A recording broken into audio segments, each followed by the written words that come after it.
விண்ணமுதம் நிகழ்ச்சியை பார்ப்பதற்காக தொலைக்காட்சியின் முன்னே உட்கார்ந்திருக்கின்ற உங்கள் ஒவ்வொருவரையும் ஆண்டவர் இயேசுவின் பெயரால் அன்போடு நான் வரவேற்கிறேன். இன்றும் ஒரு புது வாரத்திலே நாங்கள் ஒரு சிந்தனையை கேட்பதற்காக ஒன்று கூடி வந்திருக்கிறோம்.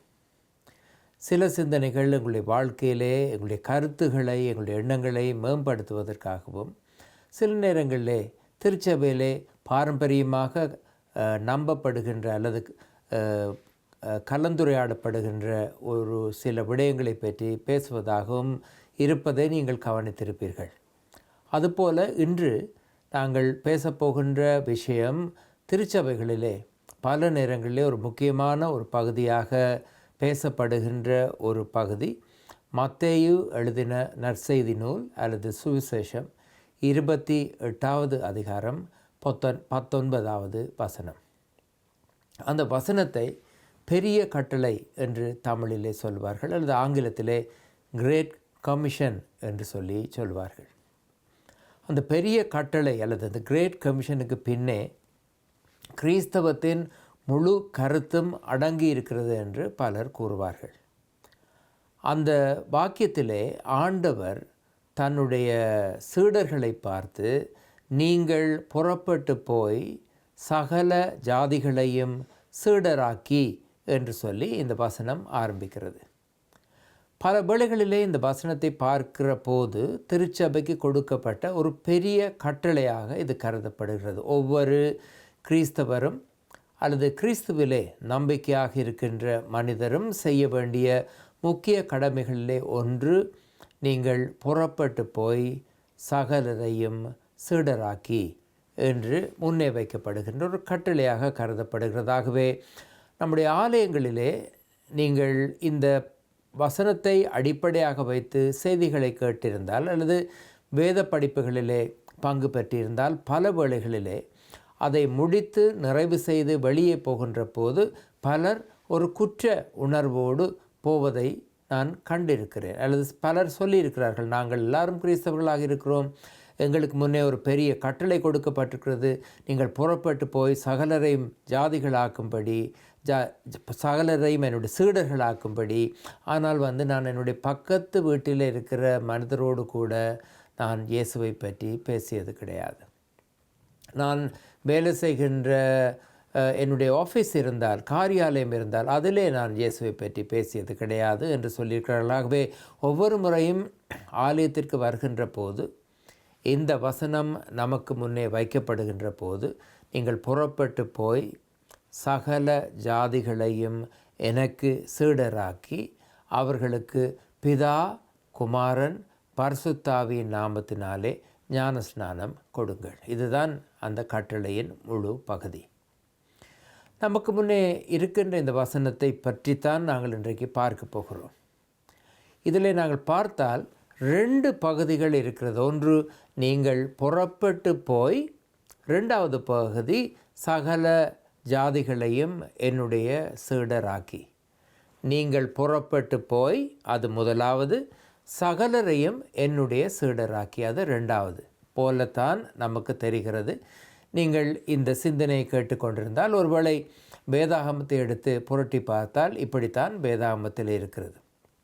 ஆனால் நம்ம எல்லாருக்கும் தெரியும், நாம் கையிலே வைத்திருக்கின்ற தமிழ் வேதாகமமோ அல்லது ஆங்கில வேதாகமமோ ஆங்கிலத்திலேயோ அல்லது தமிழிலேயோ எழுதப்படவில்லை. அந்த மூல மொழி இந்த நம்முடைய கையிலே வைத்திருக்கின்ற வேதாகமத்தின் முதலாவது பக்கத்தை நீங்கள் திருப்பி பார்த்தால் அதிலே தெளிவாக குறிப்பிடப்பட்டிருக்கிறது, இந்த புதிய ஏற்பாடு கிரேக்க மொழியான மூல பாஷையிலிருந்து மொழிபெயர்க்கப்பட்டிருக்கிறது என்று சொல்லப்பட்டிருக்கிறது. ஆகவே மூல மொழி, நம்முடைய புதிய ஏற்பாட்டின் மூல மொழி கிரேக்க மொழி. அந்த கிரேக்க மொழியிலே தமிழிலே நாங்கள் வாசிப்பதற்கும் அல்லது ஆங்கிலத்திலே வாசிப்பதற்கும் பார்க்க ஒரு சிறிய வித்தியாசம் இருப்பதை கவனிக்கக்கூடியதாக இருக்கிறது. நீங்கள் புறப்பட்டு போய் அல்லது என்று சொல்லி ஒரு வார்த்தை இல்லை. அதில் ஒரே ஒரு குறிப்பு தான் இருக்கிறது, நீங்கள் மற்றவர்களை சீடராக்குங்கள். ஆனால் இந்த புறப்பட்டு போய் என்று இருக்கிறது அல்லது நீங்கள் கோ அண்ட் மேக் டிசைபிள்ஸ் என்று இருக்கிறதே, அதனுடைய கிரேக்க பதம் எப்படி சொல்லுகிறது என்று சொன்னால், நீங்கள் உங்களுடைய வாழ்க்கையை வாழுகின்ற போது மற்றவர்கள் அனைவரையும் சீடராக மாற்றுங்கள். பாரம்பரியமாக நாங்கள் புரிந்து கொண்ட விதத்திற்கும் உண்மையாக மூல மொழி சொல்லுகின்ற கிரேக்க விளக்கத்திற்கும் இடையிலே ஒரு பெரிய முரண்பாடு இருப்பதை நீங்கள் கவனிப்பீர்கள். இயேசு தன்னுடைய அப்போஸ்தலரையோ சீடரையோ பின்பற்றுபவர்களையோ பார்த்து, நீங்கள் செய்கின்ற எல்லா வேலைகளையும் விட்டுவிட்டு வேதாகம கல்லூரியிலே போய் பயிற்சி பெற்று அல்லது ஏதோ ஒரு விதத்திலே பயிற்சி பெற்று உங்களை நாட்டை விட்டு வேறொரு நாட்டிற்கு போயோ அல்லது வேறொரு ஊருக்கு போயோ நீங்கள் மற்றவர்களை சீடராக்குங்கள் என்று கிரேக்க மொழி பெயர்ப்பு அடிப்படையிலே சொல்லப்படவில்லை. இயேசு நம்மை பார்த்து சொல்லுகின்ற ஒரு விடயம் இருக்கிறது என்று சொன்னால், நீங்கள் வாழ்கின்ற வாழ்க்கையே மற்றவர்களை சீடராக மாற்றுகின்ற வாழ்க்கை. நீங்கள் எது செய்து கொண்டிருந்தாலும் பரவாயில்லை. நீங்கள் ஒரு ஆசிரியராக இருந்தாலும் பரவாயில்லை, நீங்கள் ஒரு கணக்காய்வு செய்கிறவராக இருந்தாலும் பரவாயில்லை, அல்லது நீங்கள் ஒரு கட்டிடக்கலை நிபுணராக இருந்தாலும் பரவாயில்லை, நீங்கள் எந்த வேலை செய்தாலும் பரவாயில்லை. நீங்கள் வாழுகின்ற வாழ்க்கை நாம் எல்லோருக்கும் ஆண்டவர் கொடுத்த வாழ்க்கை. அது நாம உருவாக்கி கொண்டோம் என்பதிலும் பார்க்க, நாங்கள் வாழுகின்ற நம்முடைய நாட்டிலோ நம்முடைய கிராமத்திலோ இந்த உலகத்திலோ பார்த்தால் ஆயிரக்கணக்கான ஒருவேளை லட்சக்கணக்கான வித்தியாசமான வேலைகள் இருக்கின்றன. அந்த வேலைகளிலே ஏதோ ஒரு வேலையை நீங்கள் செய்து கொண்டு இருக்கிறீர்கள் அல்லது செய்திருப்பீர்கள். அந்த வாழ்க்கையிலே சீடராக்குவதற்கு முயற்சி எடுத்திருக்கிறோமா? அல்லது வைத்துக்கொள்ளும் இன்னும் கொஞ்சம் எளிமையாக பார்க்கலாம். நீங்கள் ஒரு பாட்டன் பாட்டியாக இருந்தால், அன்றைக்கு பல வீடுகளிலே பிள்ளைகளுடைய பிள்ளைகளை பேர பிள்ளைகளை தங்களோடு வைத்து அவர்களுக்கு பல காரியங்களை அந்த பாட்டனும் பாட்டியும் சொல்லிக் கொடுப்பார்கள். சொல்லிக் கொடுக்கின்ற காரியங்கள் ஆசிரியர் சொல்லிக் கொடுப்பது போல இருக்காது. அது ஒருவேளை பாடசாலையிலே அவர்கள் படிக்கிற பாடங்களாக இருக்கலாம். அப்படி இல்லாவிட்டால் வாழ்க்கையிலே அவர்கள் வாழ வேண்டிய வாழ்க்கையை பற்றியதாக இருக்கலாம். அல்லது தாத்தா பாட்டியாக நாங்கள் எப்படி வாழ்ந்தோம், எப்படி காரியங்களை செய்தோம் என்று தங்களுடைய அனுபவங்களை பகிர்ந்து கொள்வதாக கூட இருக்கலாம். இவை எல்லாவற்றையும் தங்களுடைய பேர பிள்ளைகளோடு நீங்கள் பகிர்ந்து கொள்ளுகிறீர்கள் என்றால், பல காரியங்களை அவர்களுக்கு சொல்லிக் கொடுக்கிறீர்கள் என்றால், எதற்காக அப்படி செய்கிறீர்கள்? அதற்கு உங்களுக்கு யாராவது ஊதியம் கொடுக்கிறார்களா? சம்பளம் கொடுக்கிறார்களா? ஏன் இன்றைக்கும் நாளைக்கும் நாளன்றைக்கும் உங்களுடைய பேர பிள்ளைகளோடு நேரம் செலவிட்டு பல காரியங்களை, அது சிறிய காரியமாக இருக்கலாம், பெரிய காரியங்களாக இருக்கலாம். ஒருவேளை ஆவணாவை அந்த பிள்ளை எழுத தெரியாத போது அதை எப்படி எழுதுவதென்று சொல்லிக் கொடுத்ததாக கூட இருக்கலாம். அல்லது அந்த பிள்ளைக்கு ஒரு கவிதையை சொல்லிக் கொடுத்ததாக இருக்கலாம், ஒரு பொயட்ரியாக இருக்கலாம், ஒரு நாடகமாக இருக்கலாம், ஒரு கதையாக இருக்கலாம், எதுவாகவும் இருக்கலாம். ஏன் சொல்லிக் கொடுக்கிறீர்கள்? அந்த பிள்ளை சிறு குழந்தையாக இருக்கிறது, உங்களோடு நேரம் செலவிடுகிறது. அந்த பிள்ளை ஒரு காலத்திலே வளர்ந்து பெரிய ஒருவராக வருகிற போது நீங்கள் சொல்லிக் கொடுத்த காரியங்கள் மூலம் அந்த பிள்ளை பல காரியங்களை கற்றுக்கொண்டு அந்த பிள்ளை நல்லதொரு வாழ்க்கையை அமைத்து கொள்ள வேண்டும் என்று நீங்கள் நினைப்பது இல்லையா? ஒருவேளை இதை பார்த்து கொண்டிருக்கிற நீங்கள் பெற்றோராக இருக்கலாம். பெற்றோராக இருந்தால் அந்த பிள்ளைகள் எப்படி வாழ வேண்டும், இது செய்யாதே, இதை செய், வாழ்க்கையிலே இப்படித்தான் நடக்க வேண்டும் என்றெல்லாம் எத்தனையோ காரியங்களை சொல்லிக் கொடுக்குற. பாடசாலையிலே பிள்ளை படித்துவிட்டு வருவதை விட வீட்டிலே எப்படி சாப்பிடுவதிலிருந்து, எப்படி நாங்கள் சுத்தமாக இருக்க வேண்டும் என்பதிலிருந்து, எப்படி இடங்களை ஒழுங்காக வைத்திருக்க வேண்டும் என்பதிலிருந்து, இப்படி எத்தனையோ காரியங்களை ஒரு நாள் பிள்ளைக்கு சொல்லிக் கொடுத்து அந்த பிள்ளை அதை சரியாக செய்யாமல் போனாலும் அடுத்த நாளும் நாங்கள் சொல்லிக் கொடுக்கிறோம் தானே. அதற்கு அடுத்த நாளும் சொல்லிக் கொடுக்கிறோம் தானே. எதற்காக செய்கிறோம்? அந்த பிள்ளை வளர்ந்து எனக்கு பணம் தரும் என்பதற்காகவா, அல்லது நான் சொல்லிக் கொடுத்தால் எனக்கு பணம் சம்பாதிக்க முடியும் என்பதற்காகவா? அந்த பிள்ளையின் எதிர்காலத்துக்காகத்தானே அதை நாங்கள் செய்கிறோம்.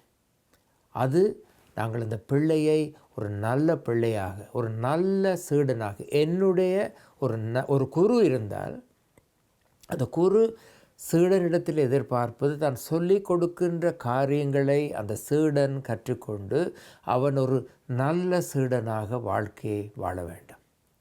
உங்களுடைய பிள்ளை ஒரு நல்ல பிள்ளையாக வாழ வேண்டும். உங்களுடைய பேரப்பிள்ளை ஒரு நல்ல பிள்ளையாக வாழ வேண்டும். இவை எல்லாவற்றையும் ஒரு பக்கம் வைத்து விடுவோமே. நீங்கள் ஏதோ ஒரு இடத்திலே வேலை செய்வதாக வைத்துக்கொள்வோம். ஒவ்வொருவருக்கும் ஒவ்வொரு வேலைகள் இருக்கிறது, வித்தியாசமான வேலைகள். அந்த வேலைகளிலே நாம் வேலை செய்கிறோம். அது எதற்காக வேலை செய்கிறோம்? அந்த வேலை செய்வதன் மூலம் எனக்கு சம்பளம் கிடைக்கிறது, மாதம் முடிந்ததும் எனக்கு வருமானம் கிடைக்கிறது. அந்த வருமானம் எனக்கு தேவை. அந்த வருமானத்தின் மூலம் நான் எத்தனையோ காரியங்களை செய்ய வேண்டும். ஒரு சாப்பாடாக இருக்கலாம், வீட்டிற்கு மோட்கேஜ் கட்டுவதாக இருக்கலாம், ஒரு பொருளை வாங்குவதாக இருக்கலாம். இப்படி எத்தனையோ காரியங்களை நான் என்னுடைய வாழ்க்கையிலே செய்கிறேன். அதை தாண்டி ஒன்று இருக்கிறது அல்லவா? நீங்கள் செய்கின்ற வேலையிலே எந்த வேலையாக இருந்தாலும் அந்த வேலை மற்றவர்களை தாக்கத்துக்கு உள்ளாக ஏற்படுத்துகிறது. நீங்கள் ஒரு வக்கீலாக இருக்கலாம், கணக்காய்வு செய்கிற ஒருவராக இருக்கலாம், ஒரு என்ஜினியராக, பொறியியலாளராக இருக்கலாம், ஒரு ஆசிரியராக இருக்கலாம், ஒரு தாதியாக இருக்கலாம், ஒரு வைத்தியராக இருக்கலாம். இப்படி எதுவாகவும் இருக்கலாம். நீங்கள் செய்கின்ற காரியங்கள் மற்றவர்களுடைய வாழ்க்கையிலே தாக்கத்தை ஏற்படுத்துகிறது. நீங்கள் ஏற்படுத்துகின்ற தாக்கம் அவர்களுடைய வாழ்க்கையிலே அவர்கள் நல்ல மனிதர்களாக வர உதவி செய்கிறதா? அது ஒரு சீடத்துவம் என்று நீங்கள் நினைத்ததில்லையா? நாங்கள் செலவிடுகின்ற நேரம், செலவிடுகின்ற காலம், நம்முடைய தாளந்துகள், எங்களுடைய பெறுமதிகள், நினைக்கின்ற காரியங்கள் மற்றவர்களுடைய வாழ்க்கைக்கு போய் சென்று அவர்கள் இயேசு எப்படி அந்த மனிதர்களை இந்த உலகத்திலே வாழ வேண்டும் என்று எதிர்பார்த்தாரோ அப்படியான மனிதர்களாக மாற்றுவதற்கு நாம் உதவி செய்வது கிடையாதா? இயேசுவின் சீடன் என்பவர் யார்? அப்போஸ்தலர் 11வது அதிகாரம் 26வது வசனத்திலே, அந்தியோகியா என்ற பட்டணத்திலே முதலிலே அப்போஸ்தலர்களுக்கு கிறிஸ்தவர்கள் என்கிற பெயர் வழங்கலாயிற்று என்று ஒரு வசனம் இருக்கிறது. ஏன் வழங்கலாயிற்று? அங்கு கிரேக்க மொழி பேசுகிறவர்கள் இருந்தார்கள், அராபிய மொழி பேசுகிறவர்கள் இருந்தார்கள், எபிரேய மொழி பேசுகிறவர்கள் இருந்தார்கள். இப்படி வேறு மொழிகளை பேசுகின்ற எத்தனையோ பேர் இருந்தார்கள். அவர்கள் எல்லோரையும் அந்த அந்தியோகியா தேசத்து மக்கள் பார்த்தார்கள். அவர்களுக்கு ஒரு பொதுத்தன்மை இருந்தது. அந்த பொதுத்தன்மை கிறிஸ்து பேசியது போல, கிறிஸ்து வாழ்ந்தது போல அவர்கள் வாழுகிறார்கள். எனவே அவர்கள் கிறிஸ்தவர்கள் என்று அழைக்கப்பட்டார்கள். இந்த மத்தேயு எழுதின சுவிசேஷம் 28வது அதிகாரம் 19வது வசனத்தை வாசித்து பாருங்கள். நமக்கு ஆண்டவர் ஒரு வாழ்க்கையை கொடுத்திருக்கிறார். அந்த வாழ்க்கையிலே சீடர்களை உருவாக்குகின்ற பணியை அவர் நமக்கு கொடுத்திருக்கிறார். நீங்கள் பயிற்சி பெற்று வேறொரு ஊருக்கு போங்கள், தெரியாத இடத்திற்கு போங்கள் என்று உங்களை நீங்களே நினைத்து கொண்டு குற்ற உணர்வு படாதீர்கள். உங்களுடைய வாழ்க்கையிலே கிறிஸ்துவை மற்றவர்கள் காண நாம் உதவி செய்கிறோமா? ஆண்டவர் தாமே நம்மை ஆசீர்வதிப்பாராக. ஆமென்.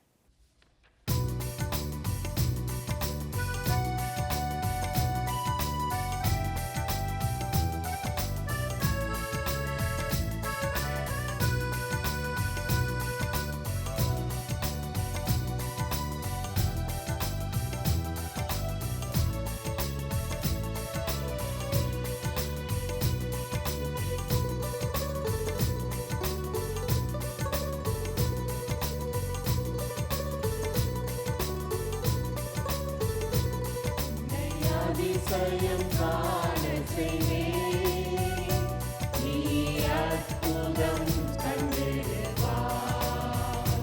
உன்னை அதிசயம் காண செய்வேன், நீ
அதிசயம் காண செய்வேன். நீ அற்புதம் பண்ணிடுவாய். குறைகளெல்லாம் நிறைவாகும் அதிசயமே. இறைமகனாம் இயேசுவால் நடந்திடுவேன். குறைகளெல்லாம் நிறைவாகும் அதிசயமே. இறைமகனாம் இயேசுவால் நடந்திடுவேன். பாதையெல்லாம் மறைந்தே போகுமே. பாதையெல்லாம் நேராய் பொழிந்திடுமே. பாதையெல்லாம் மறைந்தே போகுமே. பாதையெல்லாம் நேராய் பொழிந்திடுமே. உன்னை அதிசயம் காண